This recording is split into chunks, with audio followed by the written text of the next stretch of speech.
Salut à vous, chers téléspectateurs et internautes, et heureux de vous retrouver dans le cadre de votre programme Oasis. Nous bénissons l'Éternel qui accomplit toutes choses par sa main puissante. Et oui, nous sommes heureux de vous retrouver en pleine période de confinement, mais aussi en pleine période de crise. Et justement, nous allons parler de crise et de comment est-ce que le chrétien doit se comporter au milieu d'une crise sanitaire comme celle que nous vivons actuellement à cause du coronavirus ou le Covid-19. Et nous avons le plaisir d'accueillir une fois de plus le pasteur Michel. Salut à vous, pasteur, et bienvenue. Bonjour, pasteur Eric. Très heureux de vous retrouver. Le plaisir est partagé. Avec vous, nous allons parler de cette pandémie qui chaque jour se répand et qui crée beaucoup de peur et beaucoup d'inquiétude, même dans le cœur des chrétiens. Le coronavirus est une réalité. Le Covid-19 fait de plus en plus de dégâts. On se pose bien la question de savoir que dit la parole de Dieu au sujet de telles situations, et nous parlerons beaucoup plus justement de quelle devrait être l'attitude du chrétien au milieu des tempêtes comme celles que nous vivons. Alors, qu'est-ce qu'on peut dire déjà, pasteur Michel, au sujet de cette circonstance que la Terre est en train de vivre? Est-ce un événement lié à la fin des temps? Est-ce une réalité qui est due à la conséquence de l'attitude humaine? En fait, qu'est-ce que le chrétien peut comprendre? Alors, la première chose, c'est que je voudrais adresser tous mes encouragements à tous les chrétiens à travers le monde et à tous ceux qui nous regardent et qui vivent des moments difficiles pendant cette saison.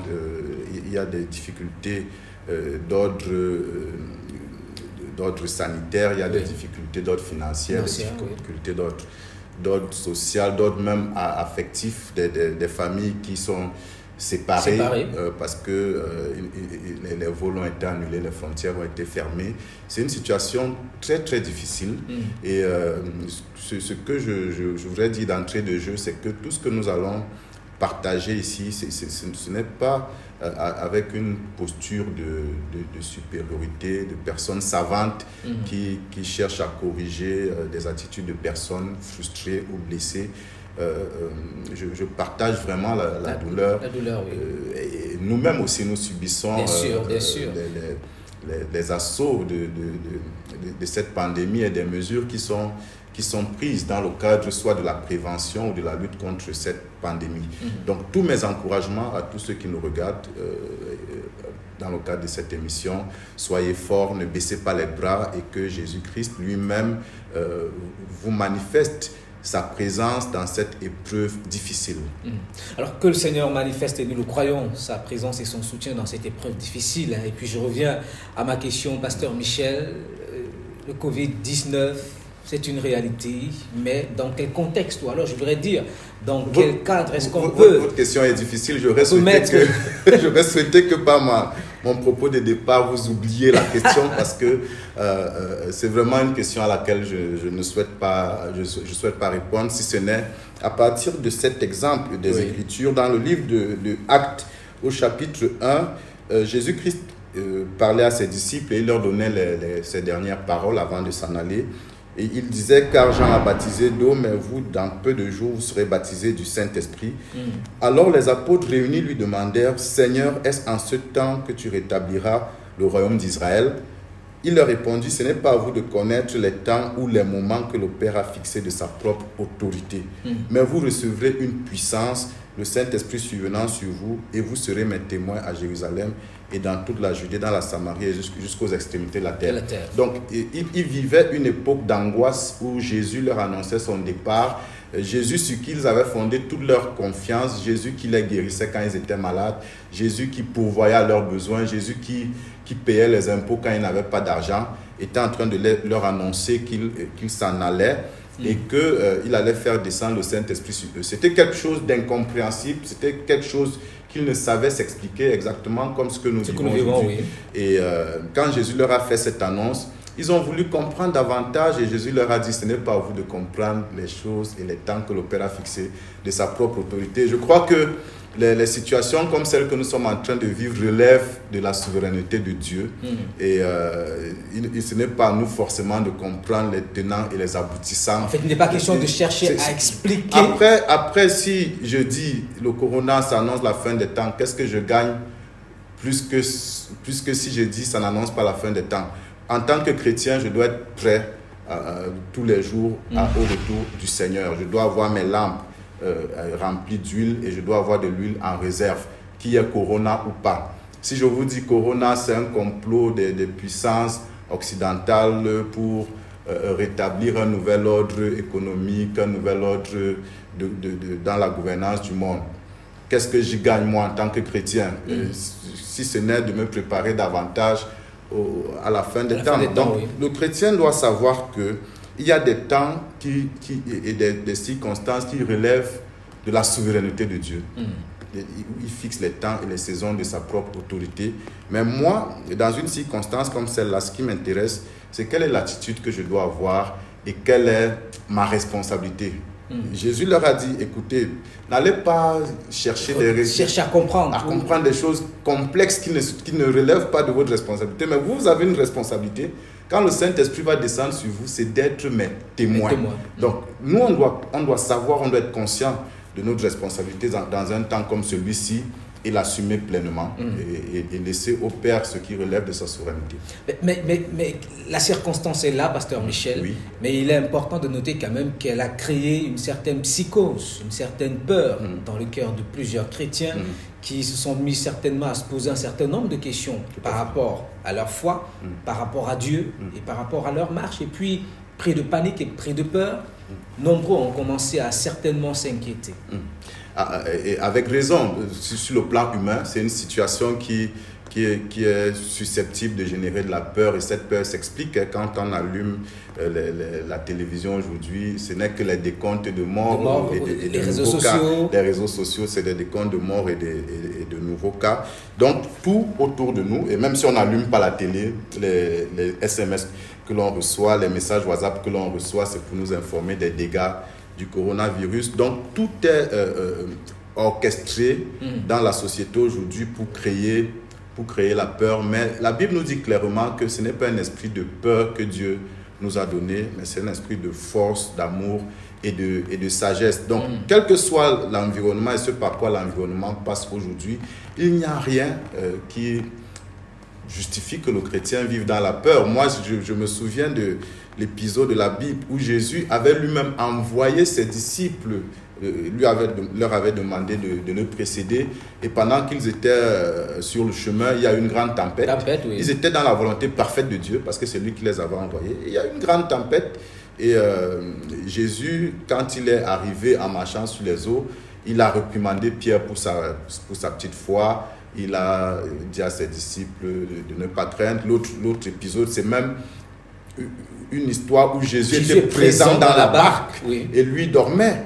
Et quand ses disciples le réveillent, remplis de peur, il dit, mais il les réprimande d'abord avant de régler la situation. Pourquoi avez-vous peur?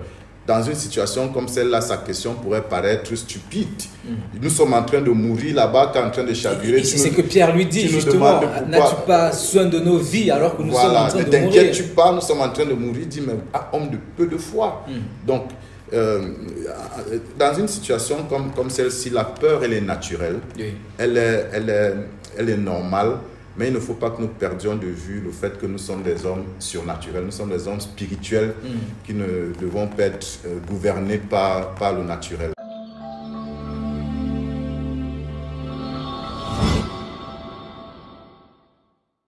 Alors, nous allons essayer de répondre à cette question.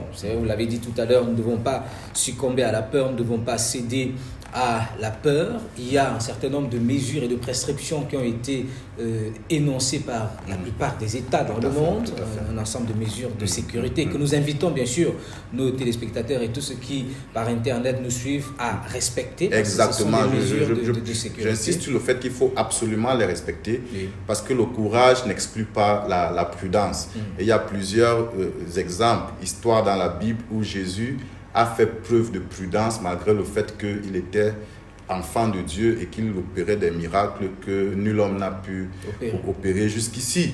Et il nous a dit, voici, je vous envoie comme des agneaux au milieu des loups. Soyez simples comme des colombes et prudents comme des serpents. C'est même la seule fois où il nous recommande d'être comme des serpents. Il faut être prudent.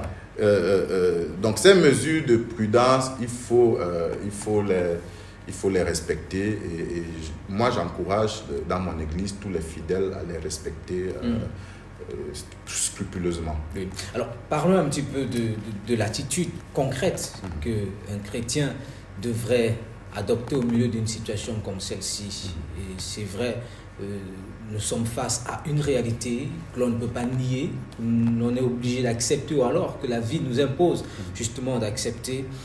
Le chrétien, qu'est-ce qu'il devrait faire, Pasteur Michel? Alors, par respecter ces mesures et ces prescriptions des différents gouvernements, qu'est-ce qu'il devrait faire en rapport avec sa foi? Alors, la première chose, c'est le genre de pensée qu'il entretient. Oui. Parce que, comme je le disais, il y en a qui ont perdu leur emploi, qui ont été mis en chômage technique ou en chômage partiel. Il y en a qui ont perdu des êtres chers. Il y en a même qui ont été infectés, parce qu'il y a plusieurs chrétiens qui ont été infectés du virus du corona.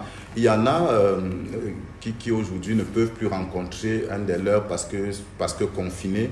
Donc, c'est une situation difficile, mais est-ce qu'il faut se rappeler de façon permanente la difficulté que l'on traverse? Moi, je crois que la première chose à faire, c'est de veiller sur le type de pensée qu'on entretient. Parce que j'écoutais un reportage qui disait que dans les hôpitaux en France, le taux d'AVC a augmenté avec le corona. Et le stress dans lequel cette épidémie et cette pandémie plonge plusieurs génère plutôt d'autres maladies, des maladies d'ordre mental, psychosomatique et même des maladies cardiovasculaires. Et c'est ce qu'il faut éviter au maximum en se protégeant du virus du corona. Il ne faut pas s'exposer à d'autres maladies. Oui. Et justement, ça part premièrement de ce qu'on accepte d'entretenir comme pensée. La première pensée que moi je recommanderais à tout chrétien d'entretenir, c'est que Jésus a déjà prié pour toutes les circonstances difficiles que nous allions traverser dans le monde. Et si vous lisez dans le livre de Jean au chapitre 17, c'était la dernière prière qu'il a faite au Père avant de quitter le monde. Je ne vais pas lire la prière, mais le titre de cette prière dans ma Bible, c'est une prière sacerdotale. Donc c'est la prière qu'il faisait en tant que notre souverain sacrificateur en notre faveur et qu'il adressait au Père. Et sachant que aussi, il avait dit dans l'instance de la résurrection de Lazare que le Père l'exauce toujours. Donc c'est une prière que Dieu a absolument exaucée. Et dans cette prière, il a dit, je ne te prie pas de les ôter du monde, mais de les garder du malin. Donc Jésus a prié pour que les difficultés que nous allions traverser dans le monde ne nous écrasent pas, ne nous détruisent pas, ne déstabilisent pas les projets de Dieu pour nous. Et moi, j'ai la ferme conviction que cette prière a déjà été exaucée. Et c'est l'une des choses que le chrétien qui passe par cette circonstance doit se dire. La deuxième, c'est que la Bible dit, et c'est dans le livre d'Hébreux chapitre 4, verset 15, que nous n'avons pas un souverain sacrificateur qui ne puisse compatir à nos faiblesses. Donc quand il intercède pour nous, c'est en tant qu'un souverain sacrificateur qui est passé par ce par quoi nous sommes passés. Et il nous comprend parfaitement. Il ne nous regarde pas dans notre circonstance avec dédain, avec distance, avec hauteur. Avec une certaine discrimination, estimant, voilà, vous méritez ce que vous subissez, ce que vous méritez. La Bible dit qu'il compatit à nos faiblesses et à nos difficultés, parce que lui-même, il est passé par ces difficultés. Parlant du confinement, pour ne citer que cet exemple, au lendemain de la Pâque, Jésus, son corps a été confiné 3 jours dans une tombe. Et il a été confiné au séjour des morts pendant ces 3 jours-là. Donc, nous ne sommes pas en train de passer par une circonstance par laquelle Jésus n'est jamais passé. Il connaît très bien la circonstance et il est très bien placé pour intercéder pour nous afin que nous la vivions victorieusement. Voilà un certain nombre de choses que moi je me dis et qui me fortifie, qui m'encourage à travers cette circonstance. Si vous permettez, Pasteur Eric, on va y aller rapidement, Pasteur. Il y a un passage des Écritures dans lequel ça se trouve dans 2 Timothée chapitre 2 versets 8 à 9. Paul s'adresse à Timothée dans 2 Timothée chapitre 2 versets 8 à 9. Il lui dit, souviens-toi de Jésus-Christ issu de la postérité de David, ressuscité des morts. Donc Paul était dans un moment de confinement, il était enchaîné. Il passait par une difficulté peut-être pire que celle par laquelle bon nombre d'entre nous sommes en train de passer. Mais il était fort intérieurement et il encourageait ceux qui jouissaient même de leur liberté. Et comment est-ce qu'il les encourageait? Il leur disait, souviens-toi de Jésus-Christ. Donc une circonstance comme celle-ci, ce n'est pas l'occasion de commencer à compter les pertes, de commencer à compter les échecs, les problèmes, les difficultés. Il y a une chose que nous devons entretenir dans nos pensées, c'est Jésus-Christ. Et il dit, Jésus-Christ ressuscité des morts. La résurrection de Jésus-Christ d'entre les morts nous garantit aussi notre résurrection par rapport à cette circonstance par laquelle nous sommes en train de passer. Parce que c'est Jésus que la mort n'a pas pu confiner indéfiniment. Il vit en nous aujourd'hui. Et le corona ne pourra pas nous retenir indéfiniment dans cette situation.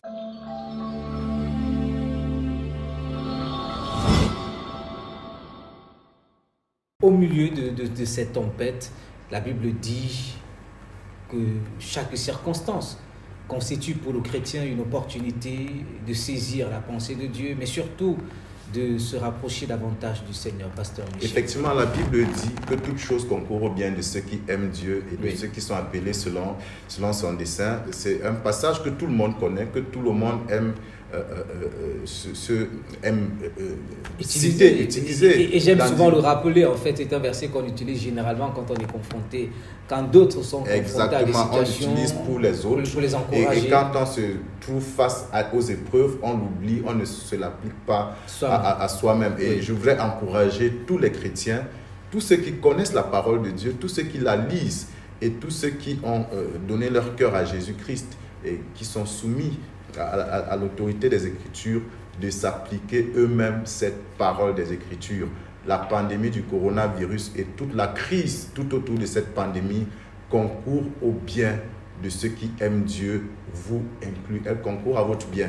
Le challenge, c'est de savoir en quoi est-ce que ça concourt à mon bien, quel est le bien que je peux tirer d'une circonstance difficile qui endeuille plusieurs familles, qui prive plusieurs de leur pain quotidien. Quel est le bien que je peux en tirer? C'est une question à laquelle il nous faut répondre en tant que chrétiens. Nous allons donner quelques ébauches, quelques bribes de réponses, mais chacun dans son intimité avec Dieu, dans sa communion avec Dieu, devrait plutôt avoir cette démarche. Cette situation concourt à mon bien. Et Seigneur, où se trouve le bien dans cette situation? Je rappelle le texte dont nous parlons est tiré du livre de Romains, dans son chapitre 8, au verset 28, que nous allons rapidement lire. Le texte dit ceci, Romains chapitre 8, verset 28. Nous savons du reste que toutes choses concourent au bien de ceux qui aiment Dieu, de ceux qui sont appelés selon ses desseins. Exactement. Et on pourrait se poser la question de savoir, Pasteur Michel, au milieu de la tempête, au milieu de la douleur, au milieu de tout ce que nous sommes en train de traverser, du deuil, de la maladie, des difficultés financières, comment est-ce qu'une telle circonstance peut concourir au bien du chrétien? Comment le comprendre? Moi, la première chose positive que l'on peut tirer d'une circonstance de confinement et de restriction comme celle-ci, je la tire d'une expérience de Paul dans le 2 Corinthiens chapitre 4, verset 16. Il disait, c'est pourquoi nous ne perdons pas courage. Et lors même que notre homme extérieur se détruit, notre homme intérieur se renouvelle de jour en jour. Les circonstances qui éprouvaient son homme extérieur étaient pour lui des opportunités de développement de son homme intérieur. Et c'est à travers ces épreuves-là qu'il grandissait intérieurement et qu'il fortifiait son homme intérieur. Et je voudrais encourager tous ceux qui nous suivent à regarder cette crise actuelle par laquelle le monde passe comme étant une opportunité, une main tendue de Dieu offerte à chacun des chrétiens de développer son homme intérieur. En l'occurrence, de donner à la communion avec Dieu la place qu'elle devrait avoir dans la vie de chaque chrétien. J'ai coutume de citer le passage d'Ésaïe chapitre 4 qui dit que cette femme saisiront un homme dans les temps de la fin et lui diront donne-nous seulement ton nom, mais nous n'allons pas habiter avec toi, nous n'allons pas manger de ton pain, nous n'allons pas porter tes vêtements parce que nous avons nos propres choses. Elle voulait juste avoir le nom d'un homme comme femme mariée, mais ne pas avoir une communion avec cet homme-là. Il ne faut pas que nous soyons ce type de chrétiens. Et pour moi, je vois en ces restrictions, en ce confinement, une main tendue de Dieu pour dire « Revenez à moi, revenez à la communion avec moi et rebâtissez votre homme intérieur, votre homme spirituel. Revenez à la lecture assidue de la parole de Dieu pour la connaître, pour la comprendre, pour comprendre la pensée du Seigneur. Revenez à la prière au moment de causerie avec Dieu, à travers la prière, à travers même l'écoute active de ce qu'il a à nous dire. » Pour moi, ça c'est un des intérêts d'un moment comme celui-ci. Un moment comme celui-ci, c'est l'opportunité de bâtir l'homme intérieur, même à travers une relation nouvelle avec le Saint-Esprit. Souvenez-vous que la Pentecôte a été précédée par un confinement.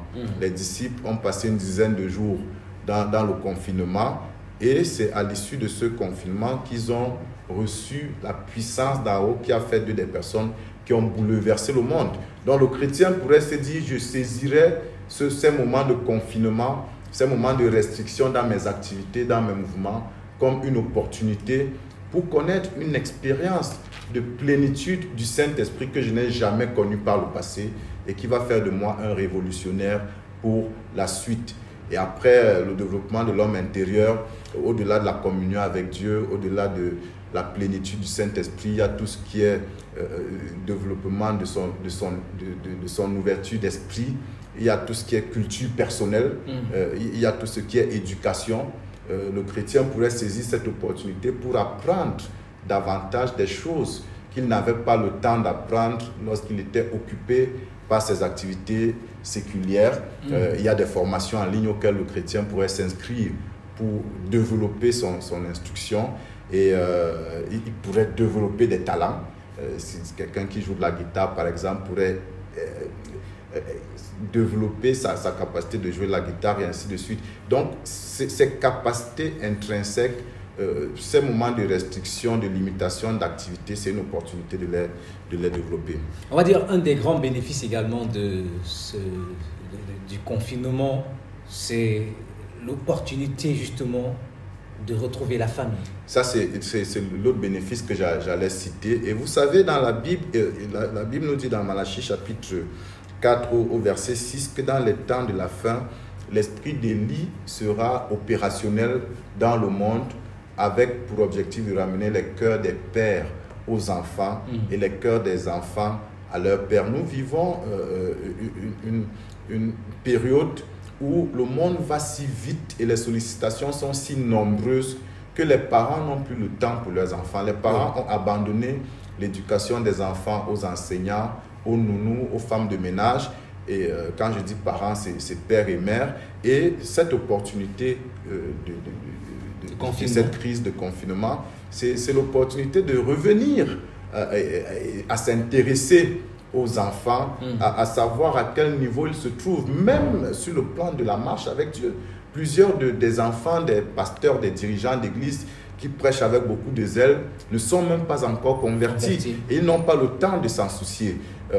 Où est-ce qu'ils en sont sur le plan des études, où est-ce qu'ils en sont sur le plan relationnel, où est-ce qu'ils en sont même par rapport aux luttes et aux challenges auxquels ils font face dans la société. Ce confinement, c'est l'opportunité offerte aux parents de faire un stop et d'aborder tous ces sujets avec les enfants. Et même entre parents, plusieurs foyers, aujourd'hui, on se rend compte qu'en Europe, les violences conjugales ont augmenté depuis le confinement. Les parents se bagarrent beaucoup plus que par le passé maintenant qu'ils ont le temps d'être ensemble. Pour les chrétiens, ça devrait plutôt être l'opportunité de poser de nouveaux fondements, de recadrer la relation et de faire du progrès. Pour moi, c'est une bonne opportunité que Dieu nous offre à travers cette circonstance qu'il permet de rebâtir la vie de famille. J'en profite pour rappeler que la famille, c'est la base de la société, c'est la base de l'Église. On peut être un grand dirigeant à l'Église aux yeux des hommes, mais si sa famille est en décadence, on n'est pas un grand dirigeant devant Dieu. La Bible dit que si quelqu'un n'est pas capable de diriger sa propre maison, ça ne vaut pas la peine de lui confier des responsabilités à l'Église de Dieu. Donc c'est vraiment l'opportunité de mettre les choses en ordre. Je pense que cette crise-ci, c'est un appel à lancer aux chrétiens à revenir à l'essentiel, à poser les fondements nécessaires et solides pour aller plus loin.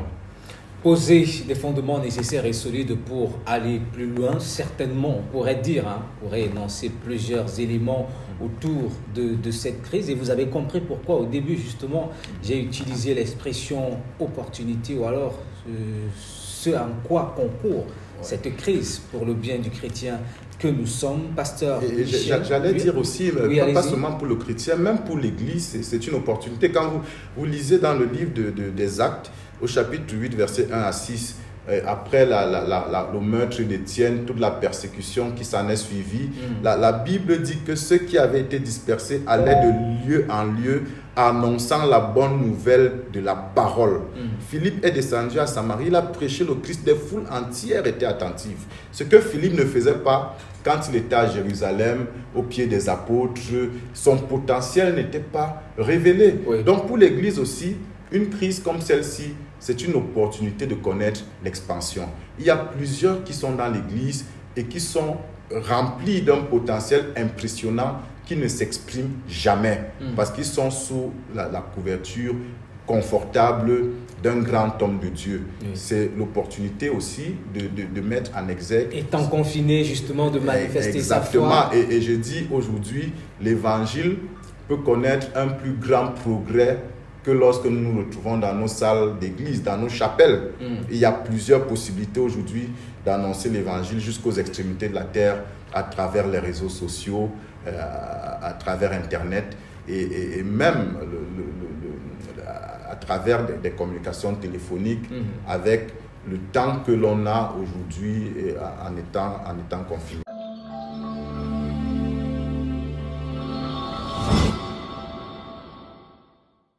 On va dire plus que jamais, le chrétien de notre époque est utile pour la société parce qu'il devrait effectivement être en un temps comme celui-ci le sel de la terre et la lumière du monde afin de pouvoir encourager. Pasteur Michel, nous allons sortir de cette émission, mais avant cela, peut-être un dernier mot, une parole d'encouragement à tous ceux qui nous regardent. Je voudrais dire que ce que vous dites est très important. Le chrétien est appelé à être le sel de la terre et la lumière du monde. La Bible dit si le sel perd sa saveur, il est difficile de la lui rendre. Et ce qui fait la saveur du sel qu'est le chrétien, c'est le Saint-Esprit.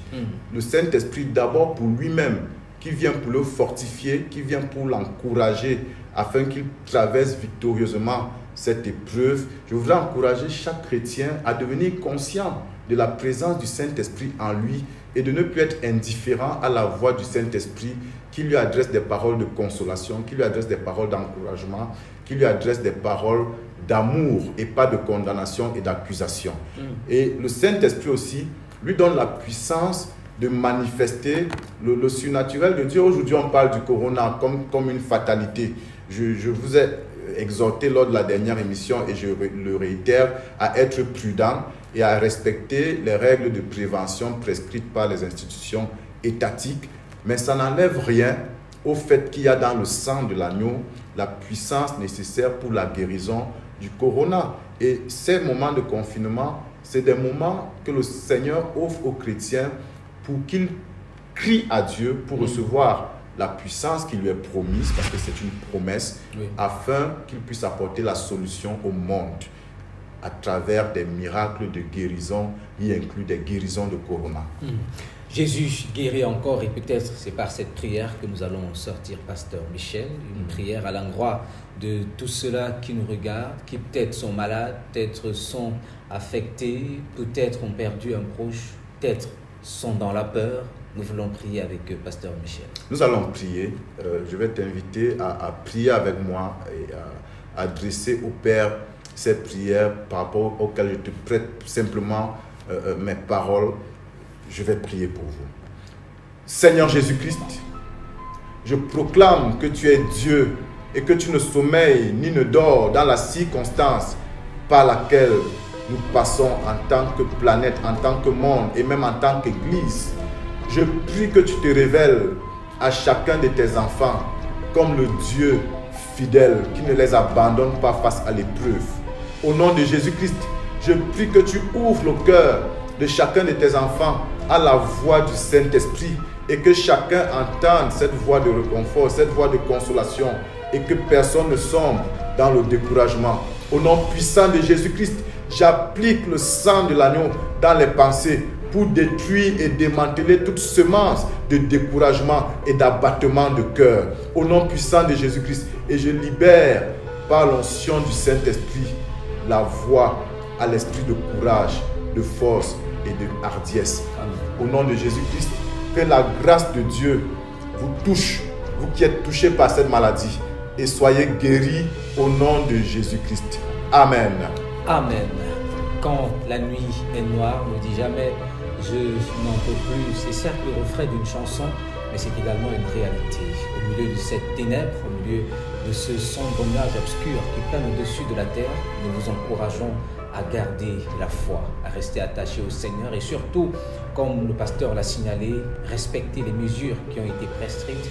Confinez-vous si cela est nécessaire et surtout, rassurez-vous également que vous ne contribuez pas à répandre cette maladie. Par-dessus toute chose, saisissez cette occasion pour grandir davantage avec le Seigneur. Pasteur Michel, merci d'avoir été avec nous une fois de plus. C'était un privilège, un plaisir de servir. Je voudrais dire, le respect de ces mesures, ce n'est pas une défaite, ça n'annule rien à la puissance de Dieu.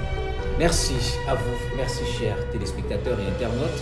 Que le Seigneur vous bénisse, que sa main veille sur vous et que ses anges campent autour de vous. On se dit à bientôt. Shalom. Shalom.